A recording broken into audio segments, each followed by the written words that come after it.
ইউনূস, খালেদা জিয়া, শেখ হাসিনা বাংলাদেশে পুরো একদম ঝিনচ্যাক মারামারির প্লট রেডি। ক্ষমতা দখলের জন্য বাংলাদেশে যে ভয়ঙ্কর মারামারি শুরু হতে চলেছে সেটা নিয়ে কার্যত সকলেই নিঃসন্দেহ হয়ে যাচ্ছে।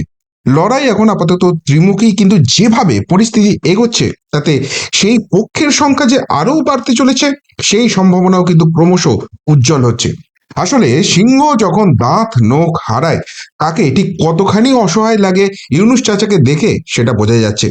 অন্যদিকে খালেদা জিয়া বুঝে গেছে ইউনূস চাচার ক্ষমতা লোভ ঠিক কতটা, আর সেই ক্ষমতা ধরে রাখতে এবার তাকেও এলিমিনেট করে দিতে পারে এই ভয়ঙ্কর ইউনূস চাচা, সুতরাং আর রিস্ক নেওয়া যাবে না।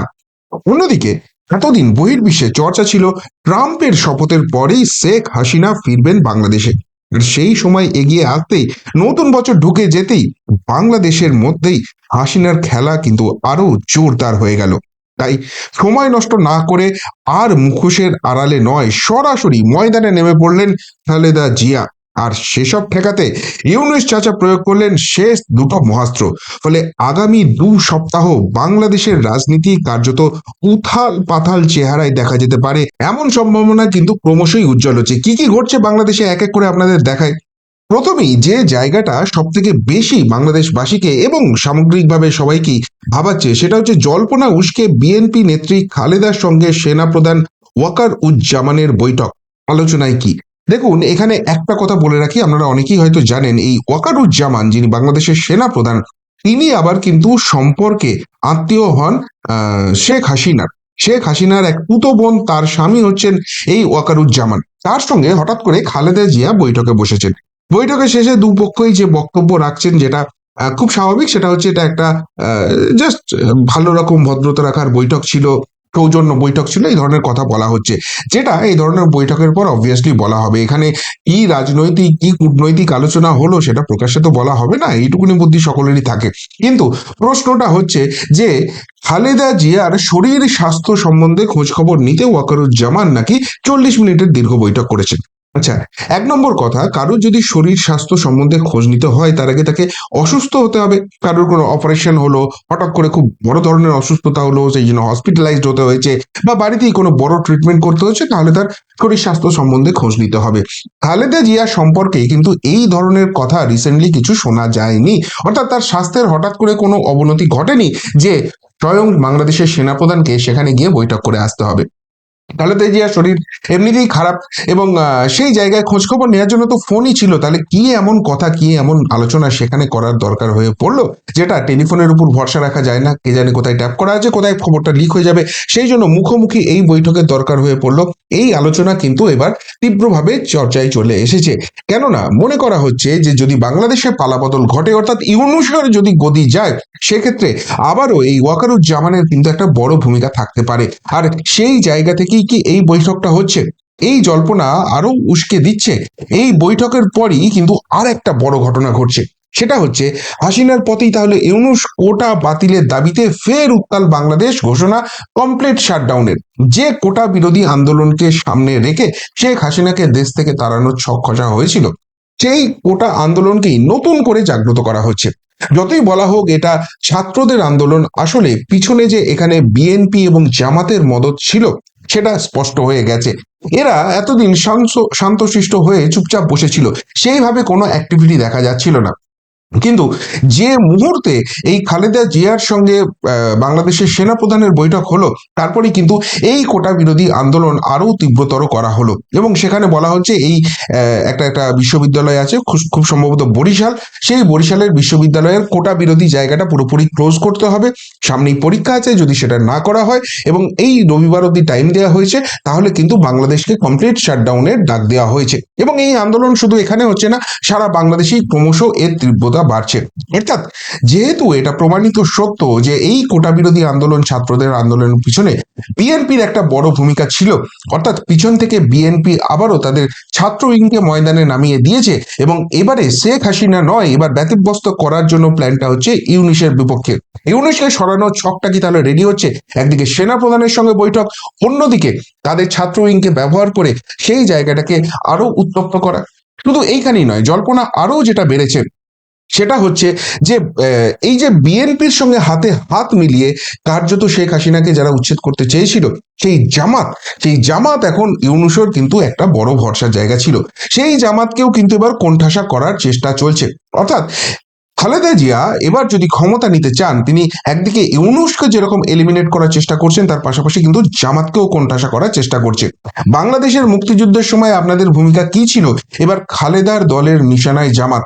জামাত সম্পর্কে এই কথা হঠাৎ করে খালেদা জিয়ার দলের এখন মনে পড়লো কেন?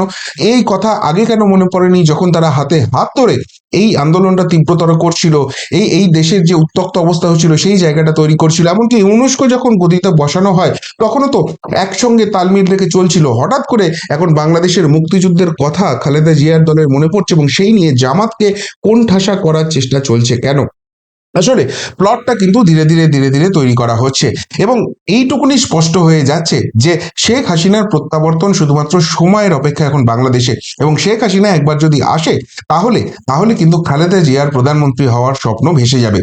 অন্যদিকে ইউনূসকে সরানোটাও অত্যন্ত জরুরি হয়ে গেছে। তার কারণটা হচ্ছে যে খালেদা জিয়ার দল এর আগেই কিন্তু এক্সপোজ করে দিয়েছিল যে এই ইউনূস গদিতে বসে বাংলাদেশের গোয়েন্দা বিভাগের সাহায্য নিয়ে নিজস্ব একটা রাজনৈতিক দল তারা তৈরি করতে চলেছে এবং সেই রাজনৈতিক দলটাই বেছে বেছে তার যারা দাবেদারি করতে পারবেন তাদেরকেই রাখা হবে এবং সেই প্রক্রিয়াতে কিন্তু ধীরে ধীরে বিএনপি এবং জামাত তাদেরকে এলিমিনেট করা হবে। যতদিন পর্যন্ত না সেই রাজনৈতিক দলটা তৈরি করতে পারছেন, সেই কন্ট্রোলটা পুরোপুরি নিতে পারছেন, ততদিন বাংলাদেশে ইউনূস কিন্তু সাধারণ নির্বাচন হতে দেবেন না। এবং নির্বাচন হলে এমনিতেই তো যখন সবাইকে এলিমিনেট করে দিয়েছে তার জেতার কথা, কিন্তু যদি কোনো রিস্ক থাকে সেখানেও কিন্তু বাংলাদেশের প্রশাসন, পুলিশ, আর্মি সবাইকে কাজে লাগিয়ে ইউনূস জোর করে ক্ষমতাটা দখল করে রাখবে।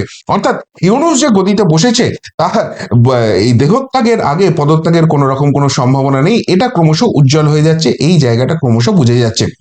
ফলে খালেদা জিয়া কিন্তু একদিকে জামাতকে এলিমিনেট করার চেষ্টা করছে, অন্যদিকে ইউনূসের বিরুদ্ধে কিন্তু ছক সাজানো শুরু করছে, এই জল্পনা শুরু হচ্ছে। কিন্তু কেন এত তাড়াহুড়ো, কেন এত তড়িঘড়ি? কেননা যে আলোচনাটা এতদিন ধরে হচ্ছিল যে 20শে জানুয়ারি ডোনাল্ড ট্রাম্প শপথ নিচ্ছেন আমেরিকার প্রেসিডেন্ট হিসেবে এবং হোয়াইট হাউসে তার প্রত্যাবর্তন ঘটছে, সেই সময়টা অবধি শেখ হাসিনাও অপেক্ষা করছেন। অন্যদিকে ভারতবর্ষ যারা তাকে আশ্রয় দিয়েছে তারাও কিন্তু চুপ করে বসে আছে এবং এই সময়টার পরেই কিন্তু শেখ হাসিনার প্রত্যাবর্তন ঘটবে বাংলাদেশের রাজনীতিতে। কেননা এখনো আওয়ামী লীগকে ব্যান করা হয়নি এবং একদিকে যদি আমেরিকায় ডোনাল্ড ট্রাম্প চলে আসে, অন্যদিকে চীনের সঙ্গে ভারত বন্ধুত্ব করে নিয়েছে, বাংলাদেশের সে অর্থে সাপোর্টিং কান্ট্রি কিন্তু কিছু আর নেই। এবং চীন বলুন, ভারতবর্ষ বলুন, আমেরিকা বলুন, তারা কিন্তু সকলেই শেখ হাসিনাকে ফেরত চায় বাংলাদেশের গদিতে। এমন একটা অলিখিত জায়গা কিন্তু ইন্টারন্যাশনাল মিডিয়ায় চর্চা হয়ে গেছে। ফলে শেখ হাসিনার দলের যারা কর্মী সমর্থক আছেন তারা কিন্তু ক্রমশ উজ্জীবিত হচ্ছেন এবং বাংলাদেশের বিভিন্ন জায়গায় শেখ হাসিনা চলে যাওয়ার পর আওয়ামী লীগের কর্মীরা যেভাবে ঘরে ঢুকে গিয়েছিলেন সেই জায়গা থেকে তারা গা ঝাড়া দিচ্ছেন, বিভিন্ন জায়গায় আন্দোলন করছেন, শেখ হাসিনা নিজে মন্তব্য করছেন, বক্তব্য রাখছেন এবং সেগুলো বাংলাদেশে ভাইরাল হচ্ছে। কিন্তু এবার যে জায়গাটা উঠলো সেটা হচ্ছে যে এক মসজিদ, সেখানে নামাজের আগে একটা লেখা ফুটে উঠলো। লেখাটা হচ্ছে আওয়ামী লীগ ভয়ঙ্কর ভাবে ফিরবে। এই লেখাটা কোথা থেকে কিভাবে এলো এবং এই লেখাটা ভাইরাল হতে শুরু করেছে ক্রমশ, কিন্তু বিভিন্ন জায়গায় এটা ফুটে উঠছে। ফলে বাংলাদেশের যারা আওয়ামী লীগের কর্মী সমর্থক রয়েছেন তারা উজ্জীবিত, তারা বুঝতে পারছেন যে শেখ হাসিনা কিন্তু খেলাটা শুরু করে দিয়েছেন এবং যেহেতু 20শে জানুয়ারির আর খুব বেশি দেরি নেই, তাই শেখ হাসিনার প্রত্যাবর্তনের যে স্বপ্ন তারা দেখছিলেন সেটা বোধহয় সফল হতে চলছে। আর এই জায়গাটাতেই ইউনূস একদিকে ভয় পাচ্ছেন শেখ হাসিনা ফিরলে কি হবে, অন্যদিকে খালেদা জিয়াও কিন্তু বুঝছেন যে শেখ হাসিনা ফিরলে রাজনৈতিক গেমটা, পলিটিক্যাল গেমটা কিন্তু তার জন্য অত্যন্ত শক্ত হয়ে যাবে এবং সেই জন্য তিনি কিন্তু আর কোনো রকম কোনো দেরি করতে চাইছেন না। সেই জন্যই কি সেনাপ্রধানের সঙ্গে বৈঠক এবং নিজের ছাত্র উইংকে নামিয়ে দেওয়া, জামাতকে কোণঠাসা করা, সমস্ত এদিকে প্লট সাজাতে তিনি শুরু করেছেন। আর ইউনূস যখন এই খেলাটা বুঝতে পারছেন তখন তিনি ভাবছেন যে এই ব্যাপারটাকে কিভাবে সামাল দেওয়া যায় এবং সেখানে দুটো ব্রহ্মাস্ত্র তিনি কার্যত প্রয়োগ করেছেন। এক, ভারতের সঙ্গে সম্পর্ক যে একটা গোলমালের জায়গায় চলে গিয়েছিল সেটাকে আপাতত মেরামতির জায়গায় নিয়ে যাচ্ছেন, কেননা ভারতের সাপোর্ট না পেলে কিন্তু বাংলাদেশে চুচু করার মতো অবস্থা হয়ে যাবে। এবং তার প্রথম পদক্ষেপ হিসেবে ভারত থেকে চাল আমদানি শুল্ক মুক্ত করলো ইউনূস সরকার। আপনারা জানেন যে ইতিমধ্যেই 27,000 টন চাল ভারতবর্ষ থেকে নিয়ে গেছে, ভারতের এই দখল করে নেবো, এই দখল করে নেবো, সেই সব হুঙ্কার তার চেলা চামুন্ডারা দিচ্ছে, কিন্তু ভারতের সঙ্গে কূটনৈতিক এবং রাজনৈতিক যে সম্পর্ক সেটা ইউনূস মজবুত করার চেষ্টা ক্রমশ চালিয়ে যাচ্ছেন। এবার যে খবরটা সামনে আসছে সেটা হচ্ছে ভারতবর্ষ থেকে 2 লক্ষ মেট্রিক টন চাল কিন্তু বাংলাদেশ আপাতত নিচ্ছে, এবং সেই পুরো চাল নেওয়াটাই শুল্ক মুক্ত করে দেওয়া হবে। কেন সেটা করা হবে? তার কারণ হচ্ছে যে একে তো বাংলাদেশের প্রাইস, নিত্য প্রয়োজনীয় জিনিসের দাম সেটা আকাশ ছোঁয়া হয়ে গেছে, সাধারণ মানুষের নাগালের বাইরে চলে যাচ্ছে, ফলে সাধারণ মানুষের একটা ক্ষোভ তার সরকারের বিরুদ্ধে ক্রমশ দানা বাঁধছে। শেখ হাসিনা হয়তো অনেক খারাপ ছিলেন, কিন্তু তার আমলে এরকম অর্থ কষ্টে তো থাকতে হয়নি, এরকম তো নিত্য প্রয়োজনীয় জিনিসের দাম আকাশ ছোঁয়া হয়ে যায়নি। এই ক্ষোভটা যত বাড়ছে, ইউনূস তত বুঝতে পারছেন যে সরকারে তার টিকে থাকাটা তত কঠিন হয়ে যাচ্ছে। একদিকে তো রাজনৈতিক গেম চলছে, তার মাঝখানে যদি দেশের মানুষ খেপে যায়, তিনি ক্ষমতাটা টিকিয়ে রাখবেন কি করে? তাই এখানে ভারতবর্ষ তো দাম কমাবে না, ভারতবর্ষ যা দাম সেখানে এই পরিস্থিতির সুযোগ নিয়ে দাম বাড়িয়ে দেবে না, কিন্তু যেটার দাম সেটা তো ভারতবর্ষই নেবে। তাহলে এই জিনিসের দামটা কমবে কি করে? একমাত্র জায়গা রয়েছে শুল্কটাকে মুক্ত করা। এখন এই শুল্ক মুক্ত করলে আলটিমেটলি কি হবে? আলটিমেটলি যেটা হবে সেটা হচ্ছে বাংলাদেশের ভাড়ারে টান পড়বে, অর্থাৎ বাংলাদেশের যে অর্থনীতি আছে সেটা আরো বিপর্যস্ত হবে। কিন্তু সেটা হলে হোক, ইউনিসেফ তো বাংলাদেশকে উদ্ধার করার কোনো লক্ষ্য নয়, তার লক্ষ্য হচ্ছে ক্ষমতাটা ধরে রাখা। তাই এই চালের দাম যদি কমিয়ে দেওয়া যায়, তাহলে মানুষকে আপাতত ঠান্ডা করা যাবে, এবং মানুষের মধ্যে একটা সহানুভূতির হাওয়া উঠবে যে ইউনূস অন্তত চেষ্টা করছে আমাদের জন্য কিছু করার। ফলে শেখ হাসিনা বা খালেদা জিয়ার যে গেমটা আছে সেটা কিছুটা হলেও তিনি একটা ব্রিদিং স্পেস পাবেন, সেই জায়গাটা তৈরি করছেন। অন্যদিকে ভারতবর্ষ কেন বাংলাদেশকে এই পরিস্থিতিতে হেল্প করছে যেখানে এত ভারত বিরোধী কথা হচ্ছে? দেখুন, একটা জিনিস মাথায় রাখতে হবে, কূটনীতি রাজনীতি কিন্তু খুব জটিল খেলা। সেটা এতটাও সোজা সাপটা নয়, সেটা আবেগ দিয়ে তো একবারেই চলে না। আমরা আবেগের জায়গা থেকে কথা বলছি, কিন্তু ভারতের যারা কূটনীতিবিদরা বসে আছেন তাদের বক্তব্য হচ্ছে যে বাংলাদেশকে যে এই চালটা কিনতে হচ্ছে, এর ফলে বাংলাদেশের যে বিদেশি মুদ্রার ভান্ডারটা রয়েছে সেটা কিন্তু ক্রমশ শূন্য হচ্ছে, এবং সেটা ভারতবর্ষের বিদেশি মুদ্রার ভান্ডারকে স্ফীত করছে। ফলে সেইখানে একটা ট্যাকটিক্যাল গেম চলছে, এবং ভারতের উপর ডিপেন্ডেন্সি এবং ভারত বিরোধী এত কথা হওয়ার পরও ভারত কিন্তু বাংলাদেশের সঙ্গে অবন্ধু সুলভ কোনো আচরণ করেনি। এটা পরবর্তীকালে যখন কূটনৈতিক গেম আরো আগে যাবে, তখন রাষ্ট্রসংঘে রাষ্ট্রপুঞ্জে এটা কিন্তু একটা বড় হাতিয়ার হতে চলেছে। অন্যদিকে ইউনূস যেটা করতে চলেছে, এই 2 লক্ষ মেট্রিক টনের পাশাপাশি আরো 1 লক্ষ মজুত করে রাখছে, কেননা 2025-এ একটা প্রেডিকশন আছে এবারে কিন্তু প্রচন্ড পরিমাণ ঝড় বৃষ্টি, বন্যা, খরা, এই ধরনের প্রাকৃতিক বিপর্যয় হওয়ার সম্ভাবনা রয়েছে, সামগ্রিকভাবে গোটা পৃথিবীতেই হবে। এবং সেটা হলে একদিকে যদি ভারতবর্ষে হয়, ভারতবর্ষে জিনিসপত্রের দাম হাই হবে, সুতরাং কেনার প্রাইসটা তখন হাই হবে। অন্যদিকে বাংলাদেশে যখন হবে, তখন আপৎকালীন পরিস্থিতি পড়লে অন্য দেশ তার সুযোগ সুবিধা নিয়ে সেখানে প্রাইস অনেক বাড়াতে পারে। ফলে সেই মজুদগিরটা তিনি কিন্তু এখন করে নিতে চাইছেন, এবং বাংলাদেশের মানুষকে তিনি একটা বার্তা দিতে চাইছেন যে তিনি মানুষের পাশে আছেন। এর পাশাপাশি আর একটা অস্ত্র ইউনূস কিন্তু প্রয়োগ করে ফেলেছেন, সেটা হচ্ছে পাকিস্তানের সঙ্গে সুসম্পর্ক। কেন এই জায়গাটা আসছে সেটা ব্যাখ্যা করছি, কিন্তু সুসম্পর্কের জায়গাটা কি করে হলো, জল্পনার কোথা থেকে উঠছে। বৃহস্পতিবার পাকিস্তানের উপপ্রধানমন্ত্রী তথা বিদেশ মন্ত্রী ইশাক দার বললেন, বাংলাদেশ আমাদের হারিয়ে যাওয়া ভাই। আপনাদের মাথায় রাখতে হবে, কয়েকদিন আগে D8 সামিটে যোগ দিতে মিশরে গিয়েছিলেন ইউনূস। সেখানে পাকিস্তানের প্রধানমন্ত্রী শাহবাজ শরীফের সঙ্গে বৈঠক করেন। বৈঠকে পাক প্রধানমন্ত্রীকে ইউনূস অনুরোধ করেন 1971-এর দুই দেশের সম্পর্কের মোড় ও তিক্ততা যেন ভুলে যায় পাকিস্তান, ইসলামাবাদের সঙ্গে সুসম্পর্ক তৈরি করতে আগ্রহী ঢাকা। শাহবাজ তখন বলেন যে আমাদের ভাই বাংলাদেশের সঙ্গে আমাদের সম্পর্ক মজবুত করা নিয়ে আশাবাদী আমরা। এখন প্রশ্ন হচ্ছে, পাকিস্তান হঠাৎ করে বাংলাদেশের প্রতি এত ইন্টারেস্টেড কেন হলো? তাদের নিজেদের অবস্থাই খারাপ, এবং এই নিজেদের অবস্থা খারাপ হওয়ার জন্যই বাংলাদেশের উপর হঠাৎ করে এত তাদেরকে সদাই হতে হচ্ছে। দেখুন, পাকিস্তানের উত্তর প্রান্তে আফগানরা তারা তো বাম্বু দিয়ে ছেড়ে দিচ্ছে, দক্ষিণ প্রান্তে বালুচরা দক্ষিণ প্রান্ত থেকে তারা কিন্তু বিদ্রোহ ঘোষণা করে দিয়েছে। অন্যদিকে দেশের অন্যান্য প্রান্তের মানুষ তারাও কিন্তু প্রচন্ড রকম ক্ষিপ্ত, সেখানকার প্রাইস হাইক এবং সেখানকার সার্বিক যা জীবনযাপনের মান হয়ে গেছে।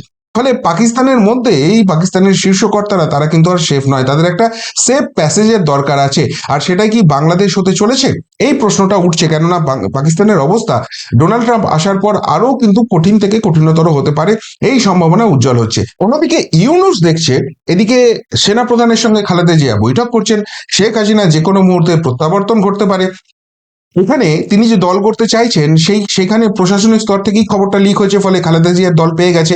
প্রশাসনিক স্তরে তিনি কাউকে বিশ্বাস করতে পারছেন না, কোনোদিন রাজনীতির ময়দানে ছিলেন না, কিভাবে এই জায়গাটা সামলাতে হয় তিনি জানেন না। এবং এর পাশাপাশি দেশের মধ্যেই যে অবস্থা হচ্ছে সেখানে তার বিরুদ্ধে গৃহযুদ্ধ লেগে যাবে, বিদ্রোহ যে কোনো দিন শুরু হয়ে যেতে পারে।